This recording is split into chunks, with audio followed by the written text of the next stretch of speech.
Okay, good evening, everybody.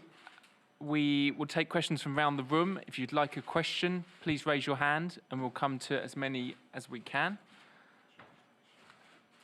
Nazar, Kinsella, if you want to start things off at the front here. Hi Thomas, good to see you. I've seen you brought Aubameyang and you've also brought Zakaria. Can you tell us about their availability and why Thiago Silva's not joined with the squad? We decided with Thiago that he will have a break from the traveling and from the stress after he played every minute so far in very intense matches. So it was the moment to give him a break instead of putting him on the bench and have the travel issues. So he takes care about his recovery. And then we had the opportunity to take everybody who was in training and was available to Zagreb to do our last training here. That includes Dennis and that includes Oba. He had a test with his mask, felt fine, trained normal. So if everything goes well today, they will both be available. Andy Dillon. Microphone there, please. Thank you. Good evening, Thomas. Just wanted to change tack, if I may, slightly. This is the first chance in the aftermath of Saturday's game, our first chance to speak to you. Firstly, I'd just like to know, your goalkeeper was accused of faking injury not once, but twice by a Premier League manager during a now famous incident. So I just wonder how you feel about that, for Edouard Mendy to be accused of that. Secondly, how is he physically because of what happened? Is he available tomorrow or is he unfit? No, he's available. And I did not feel anything. I didn't hear the accusations. And you know what happened to me when I spoke about the referee. It was pretty expensive. And I told you after that I will not comment anymore. And this is what happens right now.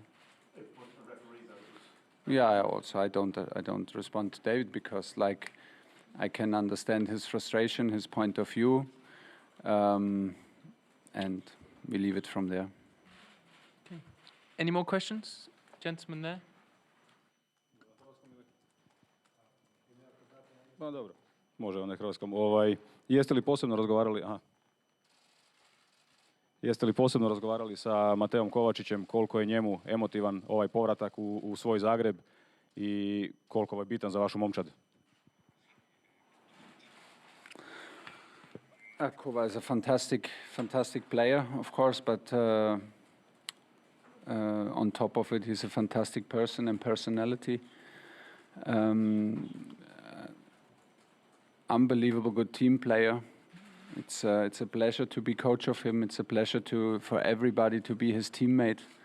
Kova is a fantastic guy, and it's very important that he's with us. It's very emotional for him. He's very happy to be back here. It's his city. It's his country, for which he plays with a lot of pride. So yeah, we're happy that he's back. He's finding his shape. And we're happy that he's back on the pitch and training. Matt Dunn. Microphone at the front, please. Thank you. If you're going to wear a mask, you might as well be a bit of a superhero. Do you think everything's set for Aubameyang to have a special Chelsea debut? Don't put any ideas into Oba's head, please. Any further ideas, I'm pretty sure he has his own ones, but listen, when he scores, he can celebrate. So, but first of all, he needs to score. But he's the sort of player to thrive in adversity, isn't he? Yeah, he's the sort of player. He's very ambitious. He's very focused, and he's hungry to play for us, and he's hungry to prove a point still. So that's why he's here. That's what we felt from the first moment, and he's happily invited to prove a point tomorrow. Tom Roddy. Enough to start tomorrow if you want him to, and from the training session with the mask, is there any issue there, and was he? If there will come an issue up today, which there was no issue tomorrow, we will not put him, of course. But there was no issue for him yesterday, and I hope there will not be an issue today. Is he ready to start? Of course, I think he cannot play 90 minutes, so it's about on us to take a decision how we manage the minutes. That he needed minutes, that he needs minutes to get his full fitness and rhythm is clear, so it's on us to find a solution if he comes from the bench or if he starts. Adrian. Thomas, a couple if I may. Firstly, Reece James signing his new contract today. Can I just get some words from you on that? I imagine you're very happy about that, first of all. Yes, of course. He's a very decisive player for us, and he's an academy player. And we told you many times how important he is, and I think his development is far from over. There's a lot to learn from him, and there's a lot to come. But of course, we're happy to have a key player with us for so many years. Secondly, just going back to a bit what Andy was talking about there, last couple of home games, you've had VAR-related decisions. Are you concerned a little bit about, after those decisions have been made, there's been, questions about them and the authorities looking at them, not happy with them, in both cases. Are you concerned about the state of VAR and the decisions that are being made and the officials, etc.? What can I say now to be clear at the same time and not pay a fine again? And where is the line? So maybe it's better if other people talk about it, because I mean, we were now like our last 3 home games were like, I don't need that anymore. I mean, like red cards, VAR decisions, goals given, decisions not taken where it's obvious to take. So speaking about the last game, I understand the frustration, I understand the discussions about this decision. For me, it's not a 100% decision. It was against Tottenham, it was not now. I was happy that the referee got the chance to have a review at the situation on the pitch, and then it is his decision. We will never have a game without mistakes, but at least he gave everybody the feeling that he took the decision. Yeah,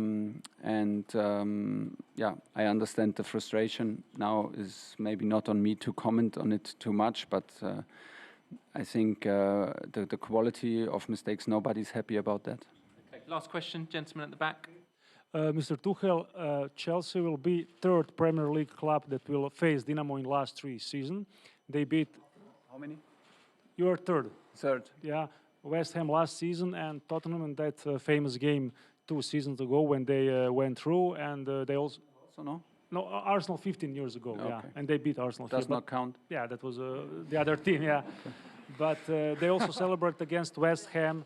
Tell me, main players of Dinamo are here in the team for several years. They're a very experienced team. How do you see Dinamo as your opponent? Well, they're used to winning. It's a winning team. They're used to winning. They're used to be on the top. That shapes a certain mentality. They made it through the qualification, which is never easy. So they deserve to be here, and I'm pretty sure they will plan to play a very technical, a very emotional game against us. They have quality, individual quality, like always, like every team of Dinamo Zagreb and any Croatian team.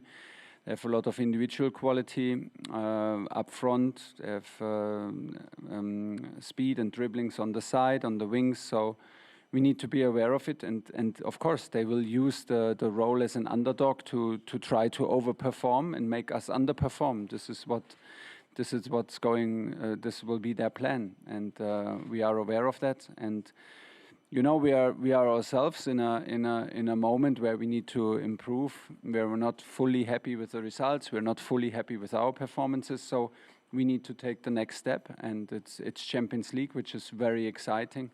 We are very aware that what the challenge is to play in a first match away in a group stage.